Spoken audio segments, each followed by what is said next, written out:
अस्सलामुअलैकुम, a very very good morning to all of you. New Pakistan में आप तमाम देखने वालों को खुशामदीद कहती हूँ। और कल की लाहौर की ठंडी बारिश ने दिलों के मिजाज बदल दिए, क्योंकि मौसम का जब मिजाज तब्दील होता है तो दिलों का मिजाज भी तब्दील हो जाता है। सो एक इट्स अ प्लेजेंट चेंज, खुशगवार माहौल हो चुका है। लेकिन बहुत एहतियात भी करें अपने खाने पीने में, स्पेशली डायरिया जैसी वबा या पेट में ख़राबी जैसी वबा इस मौसम में बहुत ज़्यादा फैलने का या बढ़ जाने का खदशा होता है।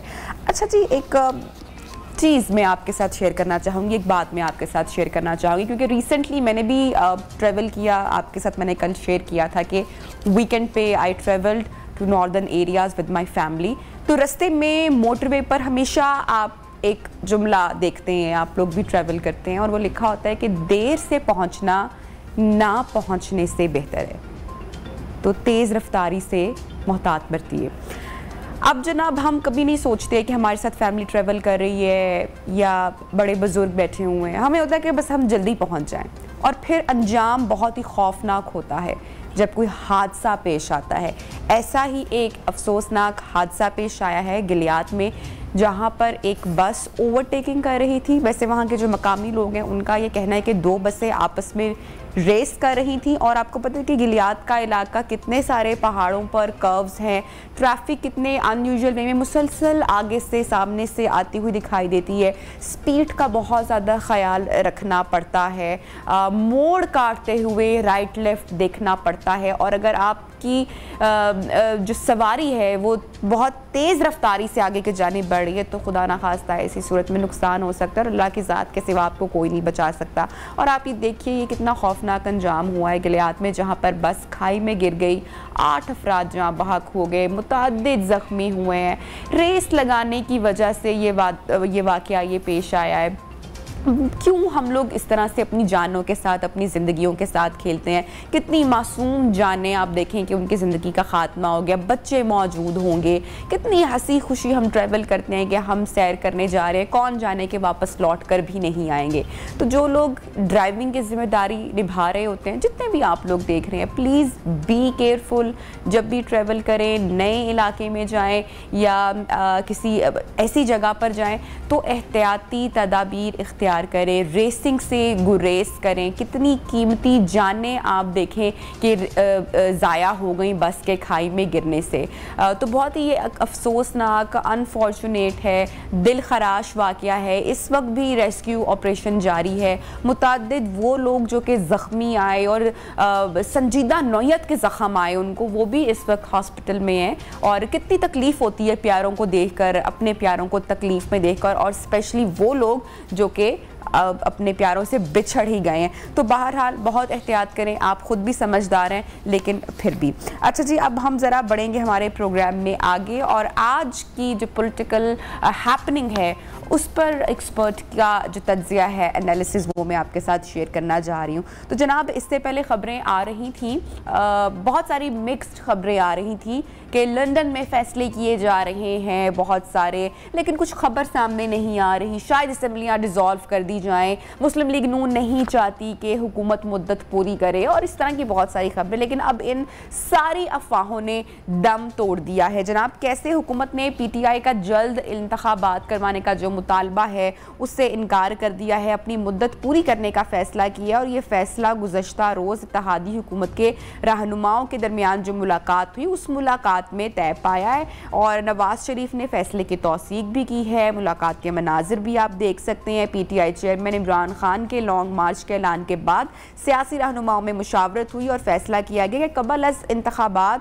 अज़ वक्त इंतखाबात नहीं करवाए जाएंगे, और हुकूमत 2023 तक अपनी मुद्दत मुकम्मल करेगी। और हुकूमत तहलील होने की जितनी भी खबरें थीं वो अब दम तोड़ चुकी हैं, हतमी फ़ैसला कर लिया गया है।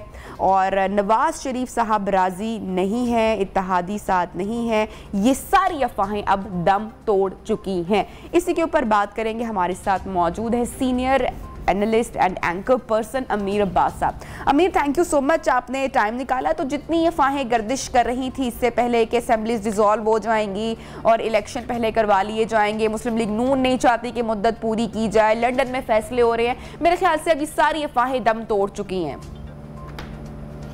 जी बहुत शुक्रिया नबिया। देखें, ये जो सोच है और जो फैसला है कि क्या करना चाहिए और क्या नहीं करना चाहिए, अंदाजा नहीं था उस वक्त की ऑपोजिशन और आज की हुकूमत को कि जब इमरान खान साहब को निकाला जाएगा तो वो इतने पॉपुलर भी हो सकते हैं।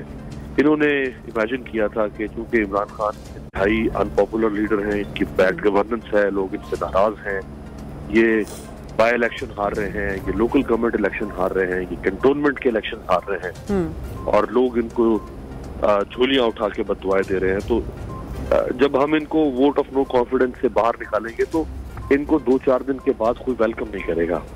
और ये बिल्कुल उस वक्त के कॉन्टेक्स्ट में ये बिल्कुल सही एनालिसिस था। हम भी यही कहते थे कि इमरान खान साहब जब निकलेंगे पावर से इनको मुंह छुपाने की जगह नहीं मिलेगी। अब उनकी गुड लक है या उनके किस्मत की लकीर अच्छी है या उनके हाथों में कोई किस्मत की लकीर है, इसको जिस तरह भी चाहे इंटरप्रेट कर लें, या उनका वो जो साजिशी कार्ड का नैरेटिव है वो बिक गया है कामयाबी से, या लोगों को इनसे प्रॉब्लम है अवाम को जो इस वक्त गवर्नमेंट में है।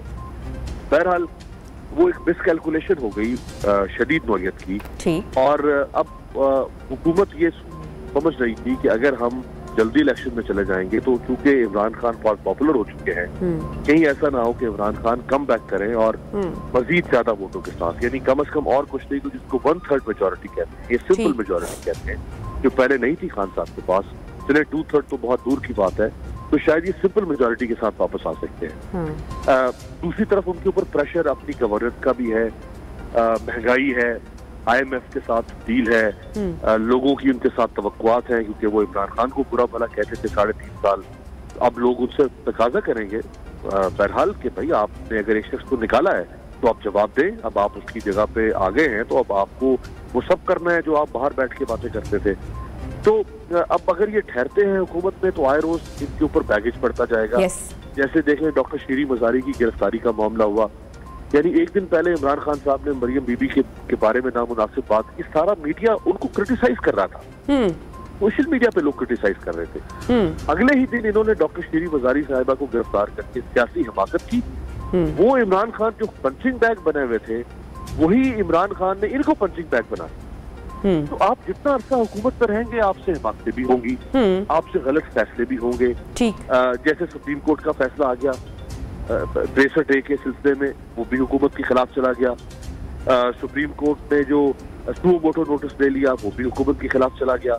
तो अब ये समझे कि दौड़ चल रही है इमरान खान की और हुकूमत की पॉपुलैरिटी की, जिसमें इमरान खान बहुत आगे। तो इसमें जीतेगा कौन फिर अमीर अब्बास साहब, कौन जीतेगा आपको क्या लग रहा है, लोग किसकी तरफ हैं? देखिए लोगों का तो एक तो होता है आपके पास बैरोमीटर के आप वोट की सूरत में देखते हैं कि लोग किसके साथ हैं, तो वो तो जाहिर बात है अभी जब इलेक्शन होगा तो सामने आएगा। लेकिन अगर हम अगर डिलीवर कर गए, मुस्लिम लीग नून डिलीवर कर गई इस 1-1.5 साल में, तो मंजरनामा तब्दील हो सकता है डेफिनेटली।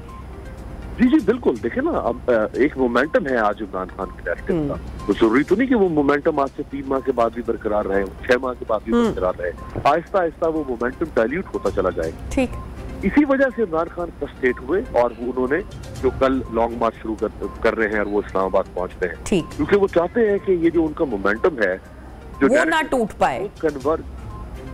जी हाँ जी ठीक है। अच्छा मेरी बस अमीर, हुकूमत बरकरार रखने के पीछे जरदारी साहब आपको पता है कि बड़ी ज़बरदस्त मेल जोल की सियासत करते हैं और नवाज शरीफ साहब को भी राम किया, फजलुर रहमान साहब को भी कायल किया। तो क्या वजह है कि दोनों फरीकैन जो कि नहीं चाहते थे, दोनों पार्टीज चाहती थी कि कबल अज़ वक्त इंतखाबात हो जाएं, लेकिन जरदारी साहब ने ऐसा क्या उनको बताया या किस तरीके से कन्विंस किया, क्या वजह बनी कि बात मान गए?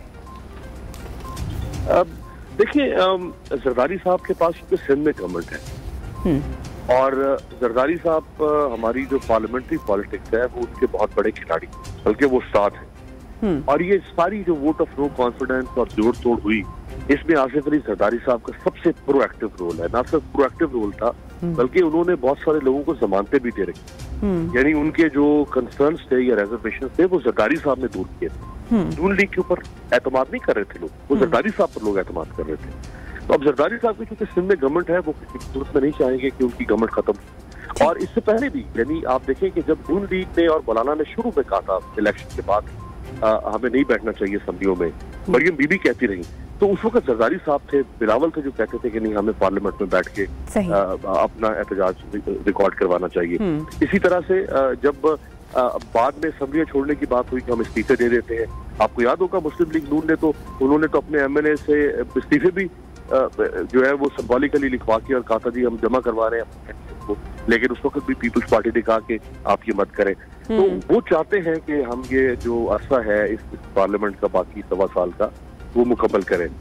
मुस्लिम लीग नून में शदीद डिवीजन है और आज से 2 माह पहले यानी वोट ऑफ नो कॉन्फिडेंस आने से पहले शाहिद खान अब्बासी साहब ने मुझे खुद बड़ी तफसील से एक दफा जिक्र किया कि वो और उनके साथ और कुछ लोग हैं जो ये समझते हैं कि हमने अगर इमरान खान को निकालना है तो इमरान खान को निकाल के हमें फौरन इलेक्शन में चले जाना चाहिए। अच्छा, हमें आप कह रहे हैं कि मुस्लिम लीग नून के जो 2 धड़ों की बात की जाती है वो 2 धड़े बरकरार हैं, इख्तलाफात मौजूद हैं अभी भी? देखिए 2 धड़े, एक तो मरियम नवाज कैंप और शहबाज शरीफ कैंप या नवाज शरीफ और शहबाज शरीफ कैंप है। वो कैंप तो बहरहाल अपनी जगह पे सोच के एतबार से मौजूद है, लेकिन वोट ऑफ नो कॉन्फिडेंस के हवाले से भी 2 तरह की सोच पाई जाती है। अच्छा, वो जो सोच है वो धड़े की सूरत इख्तियार नहीं कर सकती, ठीक, वो सोच की सूरत में बहरहाल मौजूद है, ठीक है, और वो इख्तलाफात होते भी हैं।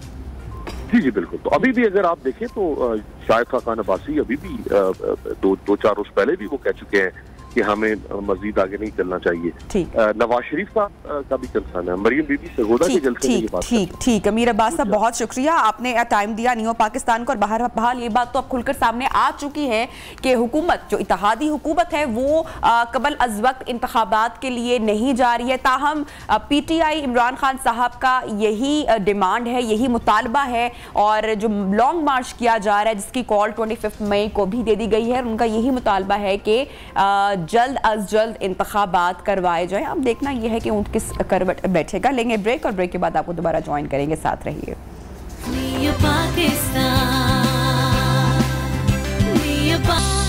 वेलकम बैक जनाब, प्रोग्राम में आपको एक मर्तबा फिर से खुशामदीद कहते हैं। और खान साहब ने चूंकि 25 मई को लॉन्ग मार्च की कॉल दे दी है और इस्लामाबाद बुला लिया है, अब देखते हैं कि जो उनका मुतालबा है वो हुकूमत मानती है कि नहीं मानती। ताहम ये तो बड़ी क्लैरिटी के साथ कल के होने वाले इजलास में सब कुछ तय पाया गया है कि भाई कबल अज इंतखाबात नहीं होंगे, लेकिन हुकूमत पर प्रेशर बिल्ड करने के लिए, अपना मुतालबा मनवाने के लिए खान साहब ने लॉन्ग मार्च की कॉल दे दी है। और इसी हवाले से क्या तैयारियां हैं, हुकूमत का क्या लाहा अमल होगा और अवाम को जो है वो किन मुश्किलात का सामना करना पड़ सकता है। और जब लॉन्ग मार्च होता है तो आम आदमी उसमें काफी सफर करता है। इसी हवाले से लोग क्या कहते हैं, उनका रद्द अमल क्या है, सबसे पहले वो देखते हैं। आइए, जब भी लॉन्ग मार्च होता है या कोई धरना सिचुएशन होती है तो आम आदमी बेचारा जो कि पहले ही परेशानी में और जो है वो महंगाई में चक्की में पिस रहा है, वो और परेशान हो जाता है। ऐसे में क्या हालात वाक़यात हो सकते हैं और क्या तैयारी की जा रही है, क्या लाहा अमल तय किया जा रहा है,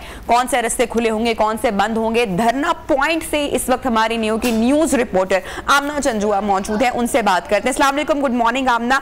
आमना, बताइएगा कि कौन कौन से रास्तों से होता हुआ मार्च गुजरेगा और शहर की तैयारियां किस हवाले से की जाएंगी?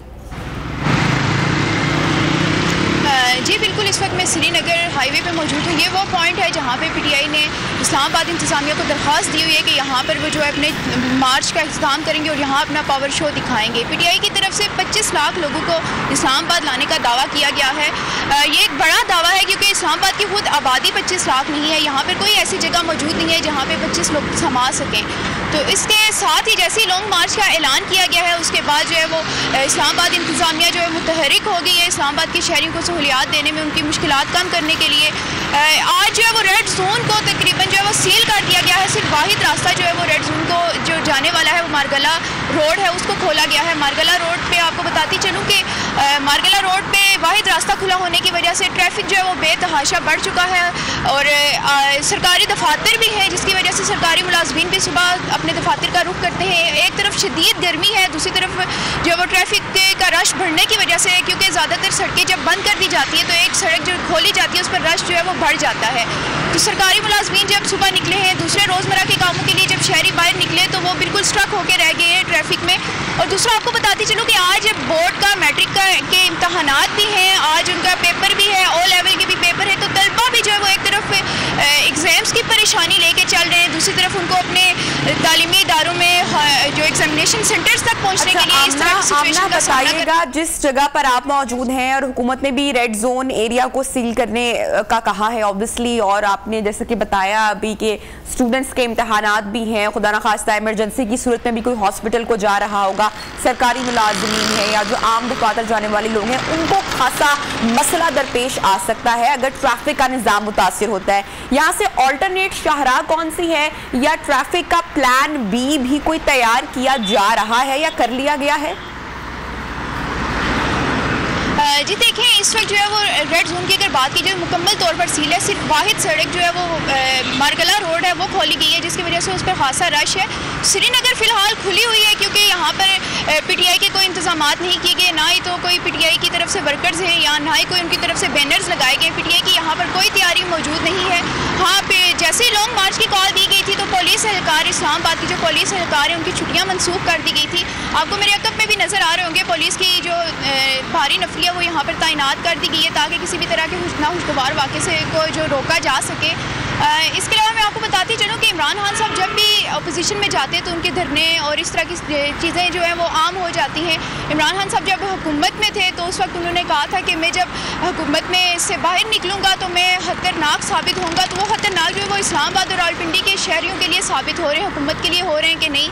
लेकिन आपको बताती चलूँ कि इस्लामाबाद और रावलपिंडी ऐसे शहर हैं कि आधी आबादी जो है यहाँ की इस्लामाबाद की रावलपिंडी अपने दफातर की तरफ जा रही होती है और रावलपिंडी के आधे शहरी जो है वो इस्लामाबाद की तरफ आ रहे होते हैं। तो ये जो शफर हो रहे होते हैं इस तरह सड़कों पे वैसे भी सुबह के वक्त जो है और छुट्टी के औकात में रश बढ़ जाता है।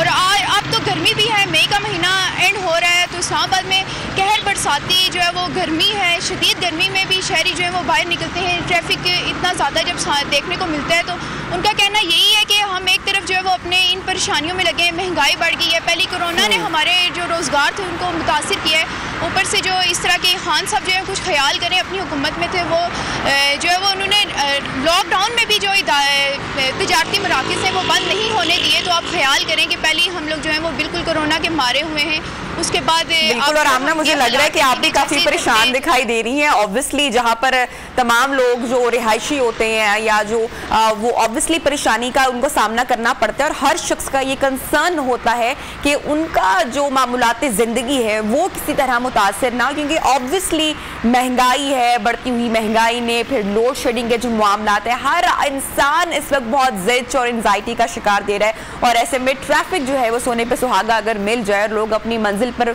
बर वक्त ना पहुंच सकें तो डेफिनेटली ये एक बहुत बड़ी तकलीफ होती है आपकी इस बढ़ती हुई गर्मी की शिद्दत के मौसम में। अच्छा, मुझे बताइएगा यहाँ पर हुकूमती तैयारियां किस तरीके से दिखाई दे रही हैं? आपने बोला कि पीटीआई की तो किसी किस्म की कोई तैयारी अब तक दिखाई नहीं दे रही, किसी किस्म के कोई बैनर्स दिखाई नहीं दे रहे। क्या हुकूमत की जानिब से यहाँ पर कोई इंतजाम किया जा रहा है या इंतजामिया की जानिब से किसी तरह का कि अगर खुदा ना खास्ता कोई अनरेस्ट की सिचुएशन क्रिएट होती है तो कोई इंतजामात हो उस हवाले से?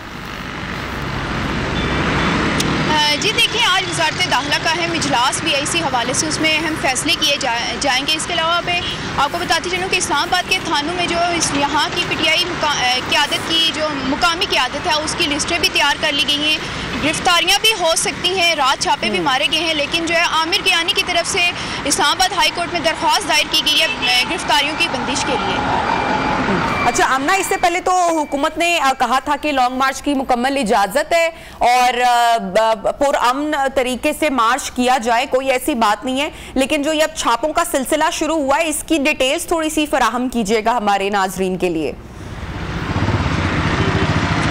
जी देखिए, जैसे कहा जा रहा था एक तरफ से कि जेलों की भी सफाई हो रही है, हो सकता है कि पीटीआई की मर्कज़ी क़यादत इमरान खान की भी गिरफ्तारी हो। उसके बाद बनीगाला में भी जो है वो पीटीआई के अपने वर्कर्स जो हैं उन्होंने डेरे जमा लिए थे। तो नाखुशगवार वाक़यात से निपटने के लिए इस तरह की सिचुएशन जो है वो सामने आ रही है।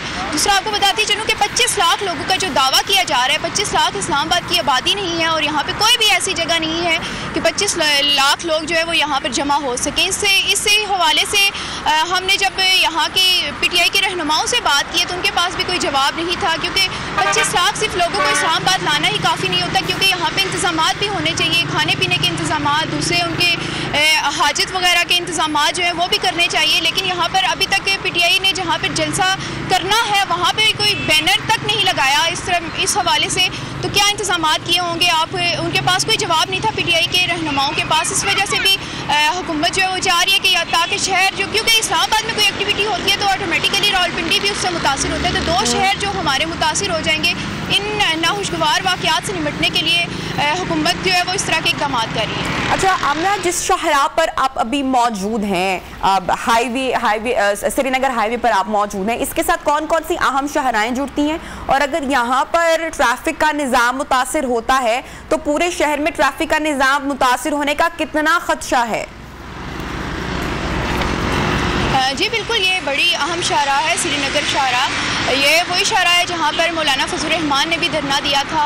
और ये शाहराह जो है वो एयरपोर्ट की तरफ जाती है। अगर यहाँ पर कोई ऐसी एक्टिविटी होती है तो एयरपोर्ट जाने वाले जो शहरी हैं या रास्ते हैं वो उनसे एयरपोर्ट से मुनक़ता हो जाते हैं। इसके अलावा ये शाहराह जो है वो आगे चलकर जो है वो मेन शाहराह और दूसरा रेड जोन की तरफ भी यही जाती है। और इसके अलावा आपको बताती चलूँ कि तजारती मराकज़ जो है वो इस्लामाबाद की अगर बात की जाए ब्लू एरिया की, तो ये शाहराह उससे भी जा मिलती है। अगर यहाँ पर कोई ऐसी एक्टिविटी होती है, रास्ते बंद होते हैं, तो ऑटोमेटिकली रावलपिंडी से आने वाले शहरी जो है वो इस तरफ जो अपने रोज़गार की तरफ आते हैं वो भी उनको भी आने जाने में मुश्किलात होंगी। दूसरी तरफ जो हमारे तलबा हैं, क्योंकि जैसे मैंने आपको बताया कि रावलपिंडी और इस्लामाबाद के शहरी जो है वो आ जा रहे होते हैं सुबह के वक्त। कुछ लोगों का रोज़गार जो है शहरियों का, इस्लामाबाद के शहरियों का रावलपिंडी में है और रावलपिंडी वालों का इस्लामाबाद में। इसी तरह स्टूडेंट्स का भी है, उनके तालीमी इदारे जो हैं वो इस तरफ हैं, तो उनको आने जाने में खासी दिक्कत का सामना करना पड़ेगा। इसके अलावा जो हमारी ताजर कम्युनिटी है उसके भी तहफ़्ज़ात सामने आ रहे हैं कि अभी हम जो है वो कोरोना से उठे नहीं थे, तो इस तरह की जो सड़कें बंद हो जाएंगी कि तजारती मराकज़ खुले भी हों तो सड़कें जब बंद होंगी तो हमें आने जाने में शदीद मुश्किलात होंगे। दूसरी तरफ जो गाहक हैं जो आएंगे या जितने भी लोग जो उन तक पहुँचते हैं वो भी नहीं पहुँच पाएंगे, जो क्योंकि ऐसी सूरत हाल में शहरी भी कहते हैं कि हम घरों से कम ही बाहर निकलें। अच्छा आमना, शहरियों से आपकी बात हुई, जो आम लोग हैं जिनका कारोबार है यहाँ पर, वो क्या कहते हैं? कितना कंसर्न दिखाई दे रहे हैं, कितने परेशान दिखाई दे रहे हैं? उनका रद्दे अमल क्या है इस होने वाले मार्च को लेकर? जी बिल्कुल, शहरी यहाँ पर बिल्कुल फेडअप हो चुके हैं, क्योंकि आप देखेंगे जब भी पाकिस्तान के किसी भी कोने में कोई छोटी सी भी बात होती है तो वो जो भी होता है वो इस्लामाबाद उठ कर आ जाता है, धरने जलसे जुलूस करते हैं। इमरान खान साहब की तो एक रवायत रही है कि वो इसी तरह धरने जलसे जुलूस करते हैं जब भी अपोजिशन में रहते हैं। तो शहरी उकता गए। इवन के PTI के खुद जो वोटर्स हैं वो भी कह रहे हैं कि हम इमरान खान की इस आदत से बहुत उकता चुके हैं, बेजार हो चुके हैं कि जैसे ही कोई बात होती है वो अपने मुतालबात मनवाने के लिए पार्लियामेंट जाने की बजाय वो सड़कों पर निकल आते हैं। आम शहरी का वो ख्याल नहीं करते, उनके अपने वोटर जो है वो यहाँ पर रुल रहे होते हैं। छोटे छोटे बच्चे इस शदीद गर्मी में हमने देखा है कि सुबह पैदल भी सफ़र कर रहे थे। जब मारगला रोड जो है वो वहाँ पर ट्रैफिक बढ़ा है तो उन्होंने उतर कर पैदल सफ़र करना ज़रूरी समझा। थैंक यू सो मच आमना, आप हमें अपडेट कर रही थी शहर की सूरत हाल से मुतालिक, हुकूमत की तैयारी से मुतालिक और कौन कौन से रास्ते बंद होने का खदशा है। हुकूमत को यकीनी तौर पर कोई ऑल्टरनेट प्लान तैयार करना चाहिए ताकि जो आम आदमी है वो सफ़र ना हो सके इस पूरी सिचुएशन में, क्योंकि इमरजेंसी खुदा ना खास्ता हो, लोगों को अपने दफातर जाना होता है, तो ऐसे में आम आदमी की परेशानी में मजीद इजाफा हो सकता है। जनाब लेंगे यहाँ पर एक छोटी सी ब्रेक और ब्रेक के बाद आपको करेंगे दोबारा ज्वाइन। यो पाकिस्तान में साथ रहिए।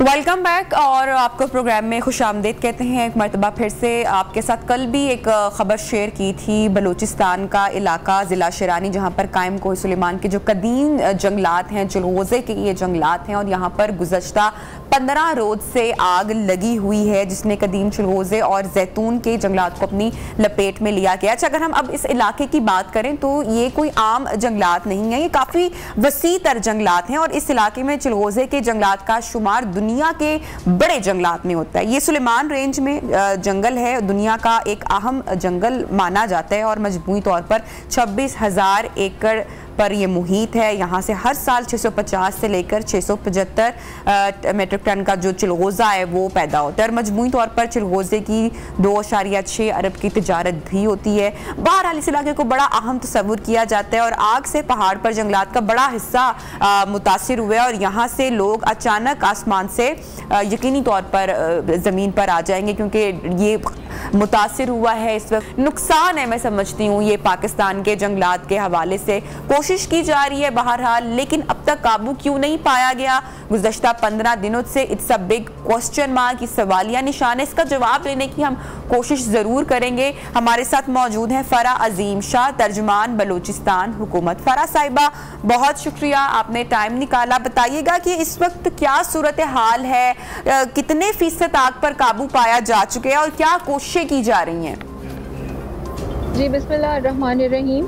और देखिए ये फर्स्ट जो सामने आया था फायर आउटब्रेक ये 12 मई को आया था तोरगर के इलाके में, लेकिन फ्यू पैचेस में ये फायर रिपोर्ट हुई थी और उस पर काबू पा लिया गया था।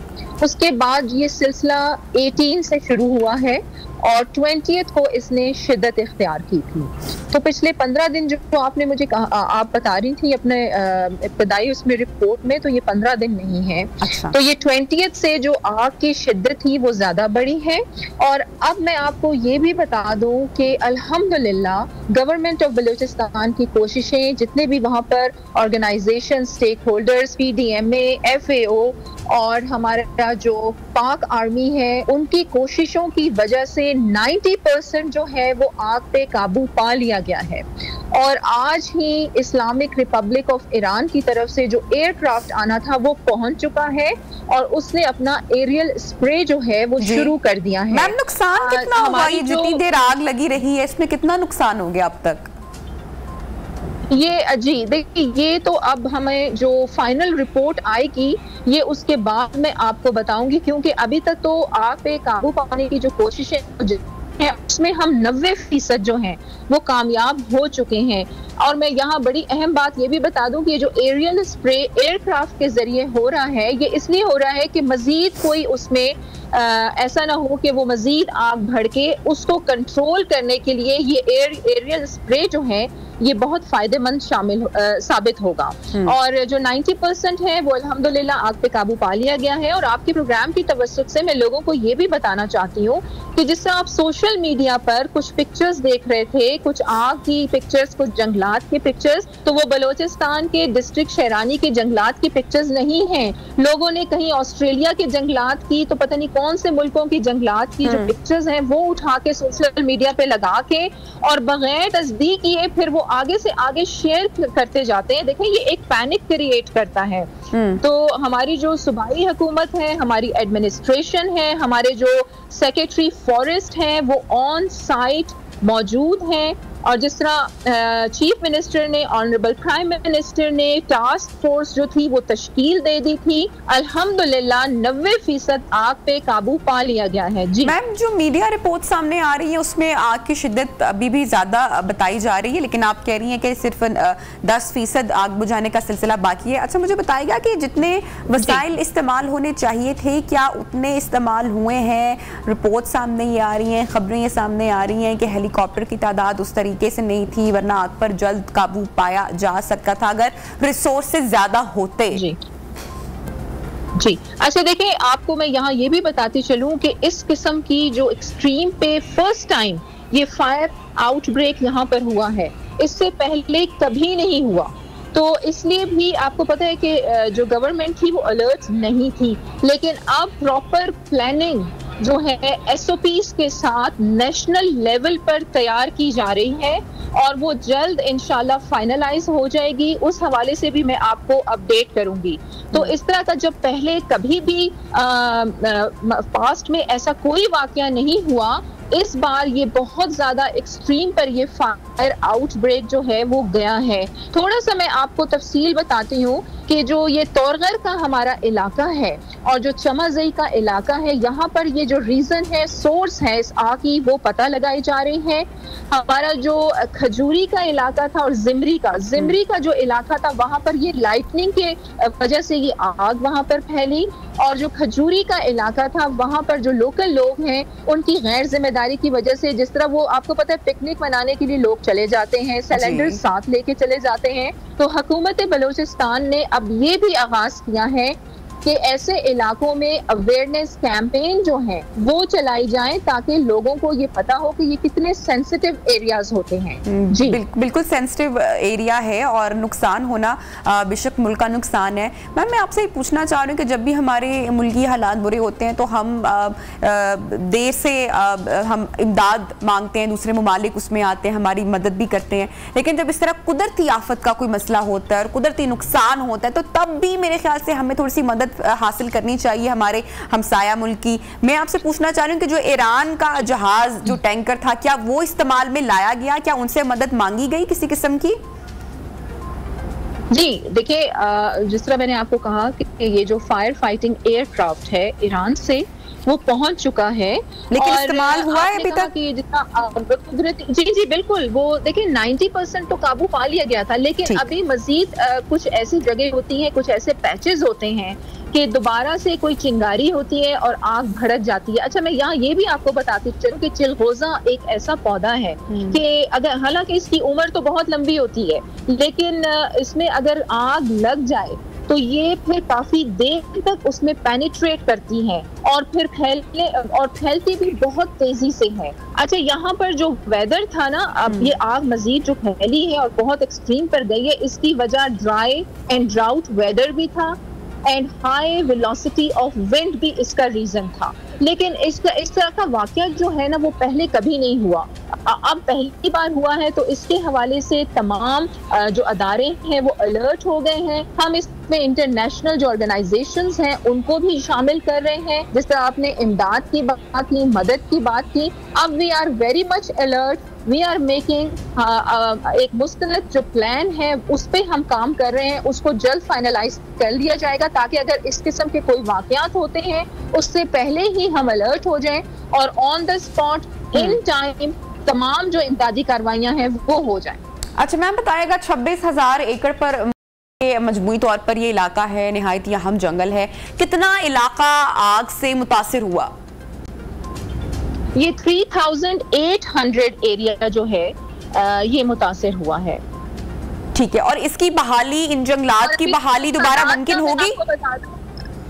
जी बिल्कुल मुमकिन होगी। और दूसरा मैं आपको ये बताऊं कि जो नुकसान आपने मुझसे पूछा था कि एस्टिमेटेड क्या होगा, कि नुकसान क्या होगा, अभी तो देखिए आग पे जो अल्हम्दुलिल्लाह 90% काबू पा लिया गया है। फुली 100% काबू पाने के बाद टीम्स बैठेंगी और फिर जो रिपोर्ट तैयार होगी तो फिर हमें इन द एंड पता चलेगा कि टोटल यहाँ पर जो नुकसान हुआ है वो कितना हुआ। अच्छा ठीक है मैम, हम देख सकते हैं, फुटेज भी हमारे पास मौजूद है, हमारे नाजरीन भी देख रहे हैं। पाक फौज ने भी इमदादी कार्रवाइयों में हिस्सा लिया, हेलीकॉप्टर्स भी उनके पहुंचे ऑपरेशन के लिए।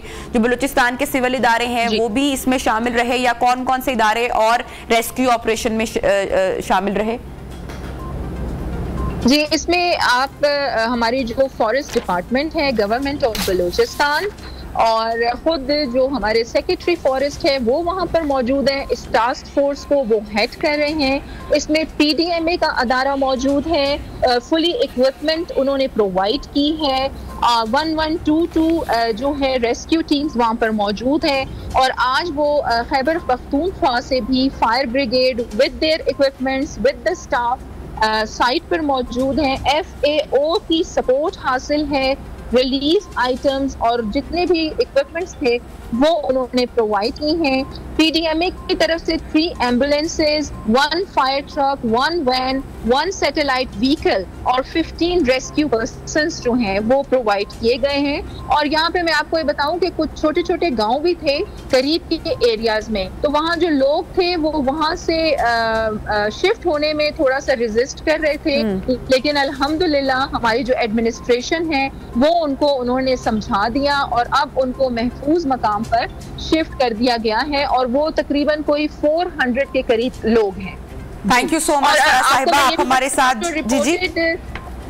जी रिपोर्टेड डेथ्स में आपको बता दूं कि 3 हैं और जो माइनर इंजरीज थी बर्न की वो 4 हैं और आज तक की रिपोर्ट के मुताबिक जितनी भी कोई भी कैजुअलिटी अल्हम्दुलिल्लाह नहीं हुई और कोई भी इंजरी भी नहीं हुई। जी थैंक यू सो मच। फरा अजीम शाह तर्जुमान बलोचिस्तान हुकूमत हमारे साथ मौजूद थी और अच्छी खबर यह है कि 90% इस आग पर काबू पाया जा चुका है एंड होपफुली उम्मीद करते हैं कि जो बाकी की 10% आग लगी हुई है उस पर भी जल्द अज जल्द काबू पा लिया जाएगा। रेस्क्यू इदारे रेस्क्यू ऑपरेशन में इमदादी सरगर्मियां इस वक्त जारी हैं, ऑपरेशन इस वक्त जारी है। यहाँ पर लेंगे प्रोग्राम में एक छोटा सा ब्रेक और ब्रेक के बाद आपको दोबारा करते हैं ज्वाइन।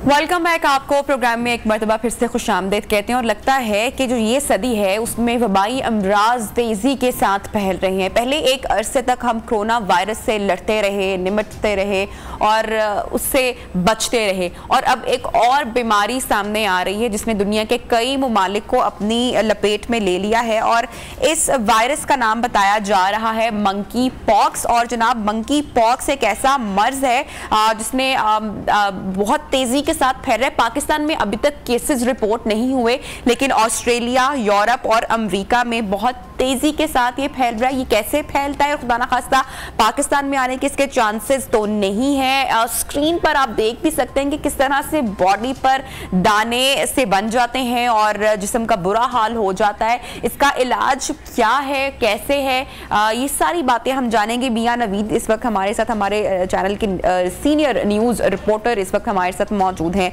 मियां नवीद साहब बताइएगा ये वायरस क्या है और ये किस तरह से फैलता है और किन किन ममालिक को अपनी लपेट में ले चुका है अब तक? जी नबिया, बिल्कुल। एक तो ये है कि खुशकिस्मती से अल्लाह ताला हमें से महफूज रखे।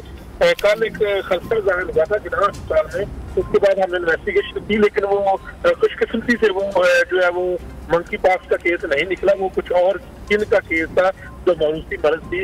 लेकिन इस हवाले से मैं ये बता दूं कि तिब्बी नारीन का ये कहना है कि बुखार होता है और बुखार होने के बाद पूरे जिस्म में जो है वो दाने बनते हैं, सूजन भी हो सकती है, जिस्म में दर्द भी होता है और वो जो दाने फिर पूरी बॉडी में जो है वो फैल जाते हैं। तो उसके इस तरह की अगर अलामत है किसी भी शहरी को तो फौरी तौर पर उसको अपने मुआलजे के साथ या किसी मुतरज डॉक्टर के पास जाना चाहिए ताकि पता लग सके। और ये फैलता कैसे, एक तो ये है कि इस वक्त तकरीबन यूरोप में और उसके साथ दीगर बहुत सारे तकरीबन 12 के करीब ममालिक हैं, वहाँ पर ये फैल चुका है। और आलमी सेहत ने पाकिस्तान के अंदर भी खदशा जाहिर किया कि खुदा न खास्ता ये फैल सकता है। तो लिहाजा इसके लिए इससे पहले जो है वो इकदाम करने चाहिए ताकि जो है वो इसका वायरस पहले ही हम कोरोना वायरस की वजह से काफी। अच्छा मियां नवीद, ये मर्ज क्या नया मर्ज है जो फैला है या पहले से ये बीमारी, ये मर्ज, ये वबा पहले से ही मौजूद है? जी बिल्कुल, ये पहले से ही मौजूद है और ये जिस तरह कोरोना वायरस जो है वो कहा जाता था कि वो भी जो है वो जानवर से जो है वो आया था, इस तरह इसको भी यही डॉक्टर कह रहे हैं कि ये बंदरों से जो है वो सामने आता है, उसके बाद फिर जो है ये वायरस फैलता है। तो उसी लिहाज जो पंजाब के अंदर है तो इस तरह की सूरत नहीं है, लेकिन हमारे जो ऐसे जो है वो इलाके जहाँ पर बंदर हो सकते हैं या फिर जहाँ पर किसानों का वहाँ पर बंदरों के करीब होना, इस तरह की बात अगर हो सकती है तो वहाँ खुदा न खास्ता ये फैल सकता है। अच्छा। ये बंदरों से ही अभी तक डॉक्टरों की जाने से बताया जा रहा है कि उनसे ये वायरस जो है वो छाने में मुश्किल होता है और फिर इंसान से जो है वो फिर आगे ये जो है वो वायरल होता है। ठीक है। अच्छा मियां नवीद, आपकी सारी गहरी नज़र होती है, ये सारे जितने भी हेल्थ आपकी बीट है और आप सारी चीज़ें डॉक्टर्स के साथ भी आप कनेक्टेड होते हैं। लोग यकीनी तौर पर ये जानना चाह रहे होंगे कि खुदा ना खास्ता आने वाले वक्त में क्या ये वायरस पाकिस्तान में फैलने का खदशा हो सकता है? क्या इस हवाले से आप समझते हैं कि हुकूमत को भी कोई इकदाम करने चाहिए और क्या ये एक शख्स से दूसरे शख्स में भी फैलता है? जी बिल्कुल, वज़ीर-ए-आला पंजाब ने भी कल नोटिस दे लिया और आलमी इदारा सेहत ने अलर्ट दे दिया है कि पाकिस्तान में फैल सकता है। और लेकिन अभी तक किसी किस्म का कोई केस रिपोर्ट नहीं हुआ। एक सस्पेक्टेड केस का जिन्ना अस्पताल में वो भी कुछ दिन पहले मरीज को जो है वो यहाँ से डिस्चार्ज कर दिया गया, तो उसमें ये वायरस की तस्दीक नहीं हुई, जो टेस्ट हुआ था उसमें कुछ और हुआ है।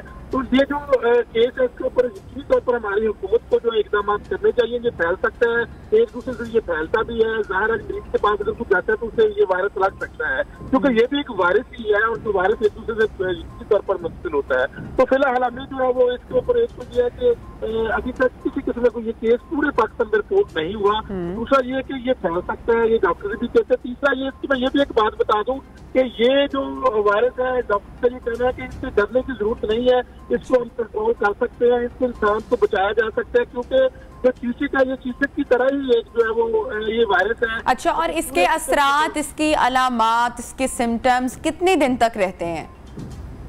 जी बिल्कुल, इसका इलामात मैं ये बता दूं कि इसका जिस्म में जो डॉक्टर बताते हैं दर्द होता है, सूजन होती है, काम को ना करने का दिल चाहता है, और एक बुखार होता है। जब बुखार होने के बाद बुखार खत्म होता है तो उसके फौरी बाद जो है वो ये जो पूरा जिस्म की दाने निकलते हैं, आहिस्ता से पूरी बॉडी को जो है वो अपनी लपेट में ले लेते हैं।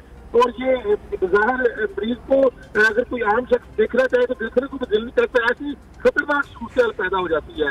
तो डॉक्टर का ये कहना है कि चीचक की जो वैक्सीन, इसकी वैक्सीन मौजूद नहीं है। मियां नवीद, आपने कहा कि ये वबा पहले से चूंकि मौजूद है तो इसकी कोई वैक्सीनेशन भी मौजूद है या अद्वियात से इस पर काबू पाया जाता है?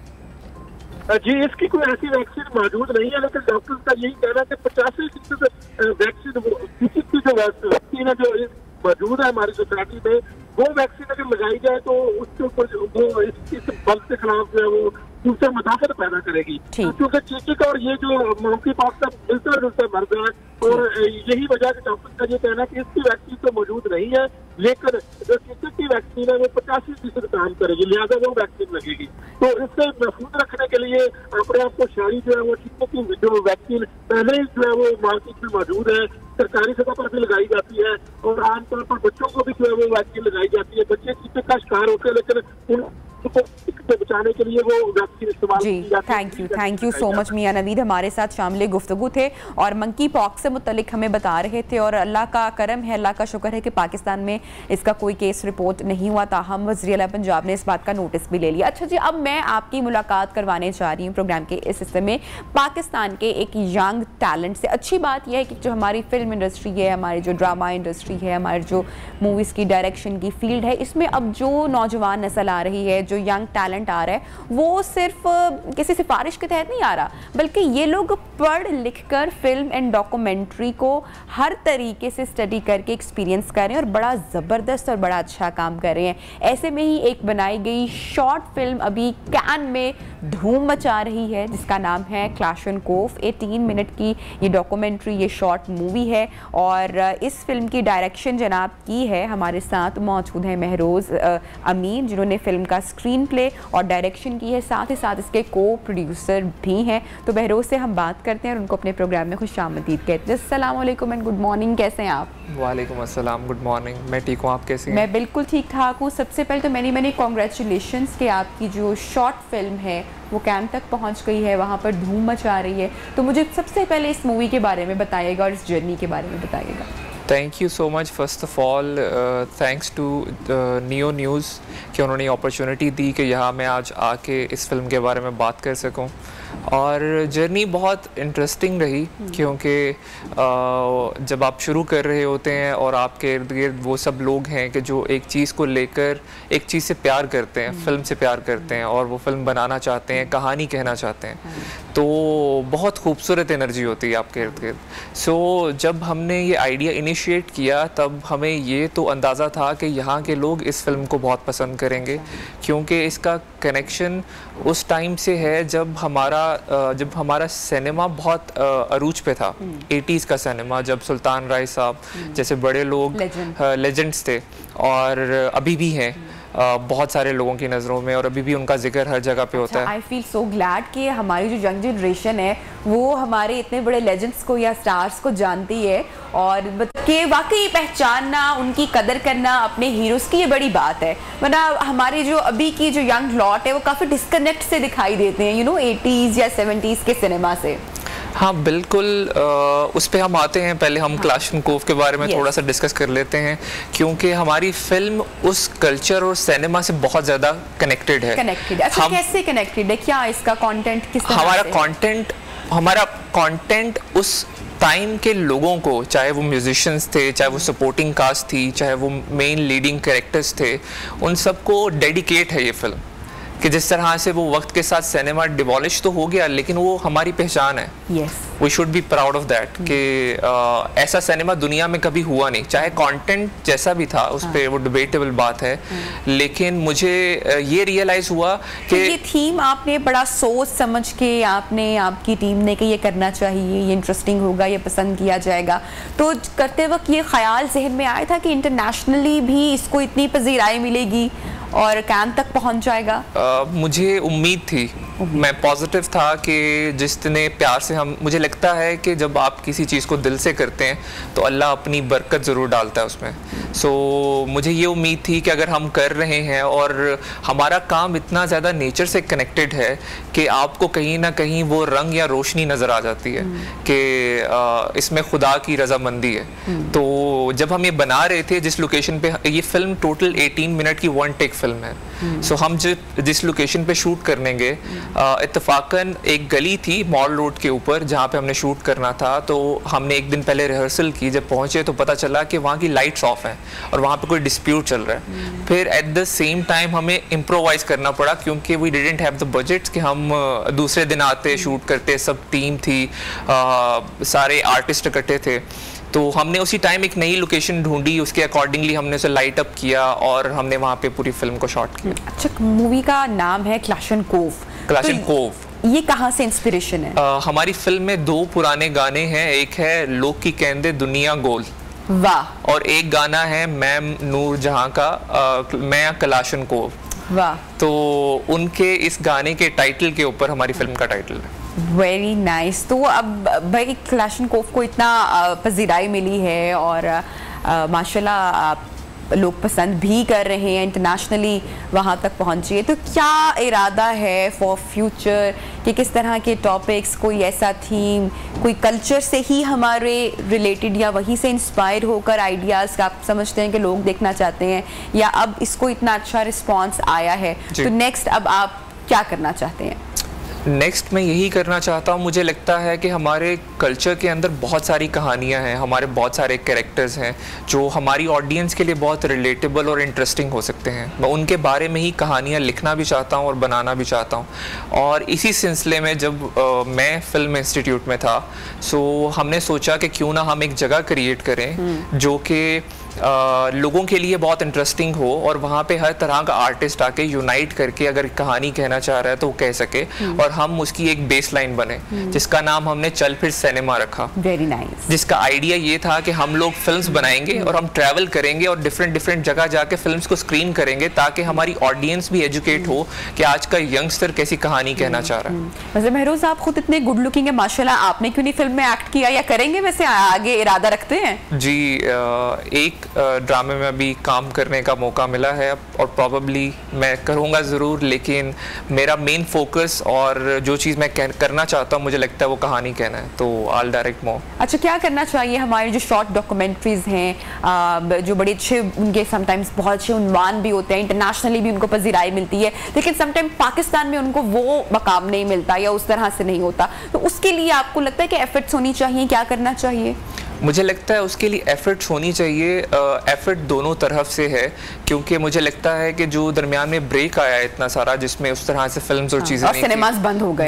बिल्कुल एग्जैक्टली। और दूसरा ये कि हमारी यहाँ की ऑडियंस उस तरह से अवेयर नहीं है शॉर्ट फिल्म्स को लेके स्पेशली ना, और यहाँ पे एंटरटेनमेंट के लिए 2 ही जगहें हैं, एक है सिनेमा, दूसरा है टीवी।